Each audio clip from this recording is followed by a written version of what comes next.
of the Buzzard. This is 100.7 WMMS. Cleveland.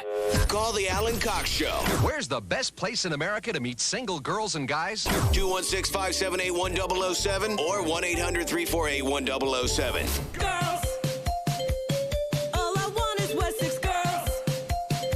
Time for the January movement. You know, you'll hear about guys doing No Shave November. No Nut November, Oh, that too, yeah. and mustache, whatever. January is trying to urge women to embrace their body hair, with some surprising results. By the way, I was watching a thing on CNN, and they were talking to a number of models around the world who just let that freak flag fly, boy. You know, it's one thing if you got hair under your pits. That's nothing. All you got to do is just not shave to get hair under your pits. That'll happen. Mm-hmm. Some women have some really aggressive. Show you this, Bill? You want to see some of this? Yeah. Some really aggressive. Here's a model that obviously she's got the monobrow. No big deal, right? I mean, that's just here's monobrow, not unibrow. I've heard both. I've never heard monobrow. Well, you can't say that anymore. Huh. Unibrow, monobrow, whatever you want to call it. It's one unbroken, right? Now, here's another model, a female model from Montreal who has chest hair. Now, that's a condition. If you girls, by and large, you don't need to shave your chest, right? Mm-hmm. I did a girl that had a few nipple hairs, and I would just do her the favor of ripping them out. With your teeth, I hope. Not with my teeth. No, Oh. I just... Here's a girl with a I beard. got another one, and I just pinch it and... Uh-huh. Mm-hmm. Is this when the two of you were you were in flagrante delicto? I mean, you were being intimate, and you're down there, and she knows she's got them. And she didn't know that she got them. She clearly... I'm like, hey, you got some nipple hairs down here, and she's like, what? I'm like, don't worry, I got it. And just... Maybe she left them in for you. No. As a little hide and seek. She wasn't paying attention. Boy, I would. I mean, teenager stuff. I'm a guy and I'm paying attention to my nipples. I'm telling you. How is she not? She didn't notice them, and I did, and so I got it. Was on the other underside of the You nip. weren't worried that you'd embarrass her. On the. I probably should have been, but I also didn't say it was a bad thing. I was just like, hey, I'll get it for you. Did she seem embarrassed? See, if that happened to me, I would never mention it to her. I'd play past it because she'd be very embarrassed. And I'm not there. That's going to really change the mood. Sounds like she was fine with it. We're different people, Alan. We're different people. I know. I'm just saying. I think a lot of people would be embarrassed by that. I don't think that's an unusual thing. Right. I wasn't mean about it. No, but I was what I'm saying is, about it. I think that's a good way to be. You're really rolling the dice. Mm-hmm. If you go, hey, nipple hair, I would think most people, you're really taking a chance there that she's not going to shut the whole thing down out of embarrassment. I mean, I took that chance, and yeah. And it paid off. Two. I feel like every woman has like one or two on each that's kind of stray. Just one weird long nipple hair. Yeah. Then you pull it out every now and then. But if you're talking about like several. No, she had like one or two. Many like it was, yeah. And then Bill went a little further down. He went, oh my God, you should also down see here's your crazy. crotch. Holy Christ. You've been down here? Do you have a bunch of nipples between your legs? How many is too many? I didn't say there wasn't too many. I just was saying. Right, but Mary said, if you got a couple, okay, but if you have a bunch. I didn't mean it like that. I was just saying I think probably every woman has at least one or two. Huh. From my experience and talking to my friends, we're like, oh yeah, everybody's got that. That's like totally normal. Gotcha. I have not been exposed to that. So either they've been shaving them for me over the course of my adult dating career, or they've been shaving them. Those are probably the only two choices. Anyway, it's January. For anyone who observes, you gals, want to let that freak flag fly this month? Feel free to do it. Mary also moved just in time for your first New York snowstorm this weekend.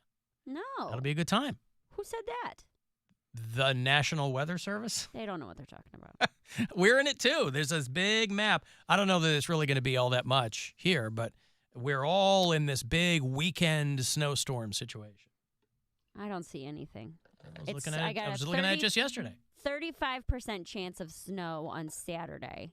75% chance of rain on Sunday. Well, there you go. Just have to hope it stays warm enough. So far it has. Stayed warm. Yeah, dude. Like everything is, I say it's only going to get down to like upper 20s. 28 is the low for the next week. And then the high is 56. Well, especially around Christmas is when you'll hear people complain about no snow.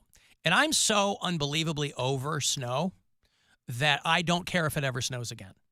You know, my kid likes it. She's like, oh, and I go, yeah, I guess it would be nice to have snow for Christmas. Who cares? But if it never snowed again, I'd be just fine. 60 degrees on Couldn't Christmas care was kind of awesome. That I'll was be wild. honest. Oh, I liked it a lot. Halloween Yeah. and Christmas got swapped this year, but I was quite happy with a nice warm Christmas I mean, day. it rained the whole time. It was all Yeah. gloomy and, nasty for 2 weeks. But if I don't have to do anything with snow, I'll be a happy camper. Bill had his big thing over the break, too. You had your big Agora show. Yes. How was that? Thank you to everybody that came out. It was the best You night pleased ever. with the results? I am more. It couldn't have gone better. Have you looked at the footage? I have not looked at the footage yet because I wasn't going to bother Jeremy, the guy that filmed it, over Christmas and be like, hey, let me see it. But I've seen some stills and stuff like that, and it looks awesome. Thanks to everybody that came out. You were a great crowd. There was one dude from, I believe his name was Ethan. He was tossed before I went on stage because he could not shut the hell up. He was screaming every 15 or 20 seconds. Not Ethan from Rochester. I believe it was think Ethan it from was. Rochester. Yeah. Oh, come on. Yeah. So Okay. he was kicked out from what I understand because he could not just shut up. And What was he then doing? Heckling or trying to be part of the show? He just or? was just yelling a lot during random- Mary's set. Random I things, see. though. Yeah. Like some of it's supportive, some of like, we love you. Or then I would like tell a joke, whatever it might have been about, and he'd be like, oh, yeah, shoes. Like he would like repeat like Shoes. punchlines. He was like repeating things that I would say, but loud. It was very confusing because it wasn't mean or supportive. It was just random. Yeah, but again, not the thing you want for any comedy show, especially a taping. Right. When you're So he trying to film pre-partied. something. Yeah, so he got tossed. So sorry about that, bud. But you knew the rules. You knew what was going to happen. So, but everybody else was great. There were someone else messaged me, like said there was a lady that was mad at one of my jokes, but then came back, but just was also trying to like guess the punchlines, which is another thing you don't need to do. And she wasn't as loud, but it was still one of those things that's kind of wrecking the show for the people around you. So These were people Again, on the floor? yeah, I or- believe they're on the okay, floor, So these yeah. are people that you would have been able to hear. I didn't hear them because it was, it's a big crowd and it's a big room. So they weren't speaking so loud that I could hear them, but the people in their immediate vicinity could hear them. Gotcha. So if you are at a comedy show, don't try and guess the punchline. That's not Guess it. I got to tell you, that would be a new it's one not on me. Mad Libs. I'm going to guess the punchline. Right. And 'Cause then you're gonna be wrong and every also time, don't weigh- probably. and don't weigh in on whether like just either laugh or don't. Like it's very simple, but some people had some drinks. I don't think those registered loud enough to like wreck the audio or anything like that. I think it'll be fine, but it was someone messaged me and said they had a great time, but that was happening throughout Around the show. them. Yeah, around them. And then another girl. There's a real gauntlet Yeah. you were running there at the Agora. I mean, that's from what I understand, we got a great recording. So I don't think these are more anecdotal things that I don't think will affect the final outcome. If I can say, yeah. that was the best set I've ever seen you have. Well, thank you very much. Like, and I have never seen you do that material. I had Yeah. only seen of that hour, maybe 5 minutes of it, and it was increable. Like, Well, thank you it's so much. going to do big things. That was such a good, it was awesome. I It worked was very hard on it. So great. Just constantly reworking it and making sure everything's as punchy as it can. When it comes to the bit where the guy yelled out and it helped the show, I just want everybody to know that was not a plant. I do not have anybody that is a plant. You'll see when the show, when the special comes out, but it's a planned thing where I ask the audience, but I set them up so that someone will yell that out, and somebody did, and it worked perfectly. So I appreciate Mike for falling on that grenade because he didn't know that he was going to get kind of roasted. You were like setting that. him up? Yeah, that I was setting him up. But I did the joke enough times and knew I was going to get at least one person to say it, and it worked out exactly how I wanted to. See, the audience can't guess the punchlines, but you will come around to knowing what the audience will respond. Right. Yeah. Well, I know how to set in the way I set up that particular joke is it's a call and response type of thing. So I'm saying like, hey, I'm gonna say something, then you say what you think the answer is. He said exactly what I wanted him to say, but I kind of turned it on him. So it's a fun. What if he little hadn't trick. said it? That I would have. Then we would have had to do another take and said, all right, I need someone to say. Oh, it. really? Yeah, Then but- you would have had a plant. So if it hadn't Yes. gone that way, you would have had to have planted it. Right, but I got it. Oh, and man. I was that was like the one thing that I was like, I hope this works. I was And going to there say that's a definitely- gamble. There was, I you know, that's you got to gamble a little bit. You But gotta, when you you're gotta taping a trust it. special? Hey, it worked. Yeah, I did. It did When work. it pays off. Well, It well pays done. off, yeah. And again, not a plant, just happened to work out. Very happy about that. And then I had to wear makeup for this. Thanks, Jess, for doing my makeup. Like Insane Clown Terrible. Posse? Yes. I went up full juggalo.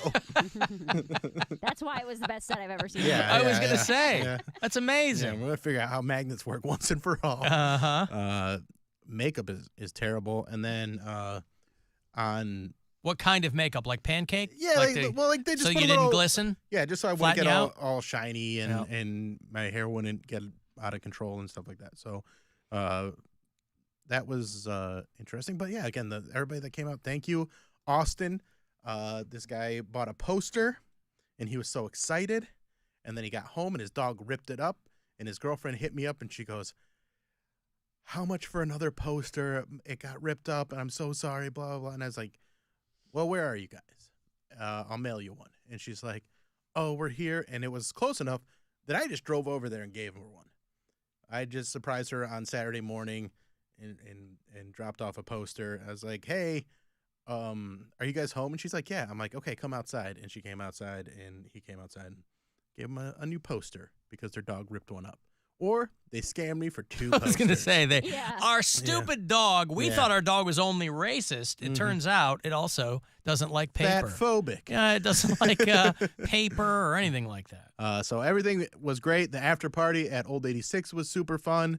Oh yeah. I I heard couldn't somebody. Stay there long. I didn't stay. I was there for about an hour and a half. It was a long day. So all the production went great. I did hear that somebody got a handy at the after party. So congratulations to that person. How did so you hear that? Someone, People told me. was it someone saw it and then they were like, "Someone's getting it." Yeah. Was it a congressperson? No, it was Bill. That's how he heard about it. No, it was it like, was- just a few inches below his ears. No, it was not. Was not me getting a public hand job, OTP. but other people. Yeah, you know did. me. So now, for everyone that's asking, I don't know when it's coming out or where it's coming out. We're gonna edit it, make it nice and pretty and funny and tight, and then start shopping it to some streaming services, which we have a few interested parties already. So fingers crossed, it'll end up on a major platform.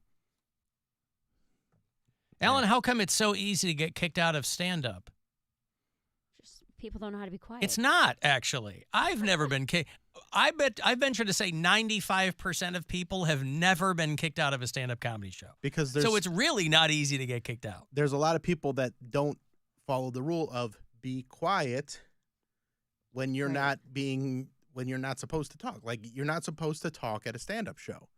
So, and especially when you are at a filming, like when there's cameras and I got one chance to do it, we were real strict about that. And If you The were Agora the staff performer, knew, yeah. you'd be on stage. right. And You're so- not. so You're people- in the seat. When I go to a show, I'm not the performer. When I went to Mary's farewell show, right? Had a great time. Lot of laughs.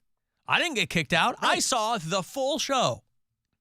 And there Well, was thanks only for that, one Alan. person that was kicked out.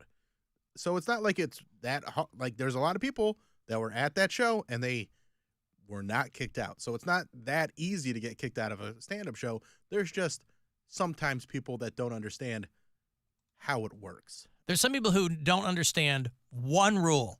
It's not literally it's the not like only there's a rule. list of It's- things yeah. and then you're quizzed on it and you have to remember, and if you don't remember all of them, they go, "I'm sorry, you have to vacate the premises." There's one rule. And it's not a hard. Don't rule. yell out. It's a very, it's very not easy rule. laugh. Very easy. If it's funny, laugh. If it's funny, laugh. Yeah. If it's not funny, don't laugh. But don't you don't need commentary. You've been in public before. Mhm. You've had fun at events before.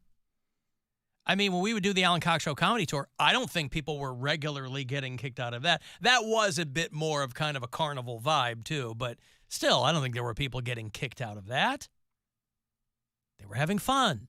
It's not because they were stone cold sober. They weren't drinking any less than anybody else is. Also, some people can't handle their high. Yeah. Right? Sometimes it's that, too. Some people cannot handle their high. Whatever that is. And so what do they do? The Andy Frayne ushers come down and like get the guy out and he's kicking and screaming, or what? Do they drag him all the way?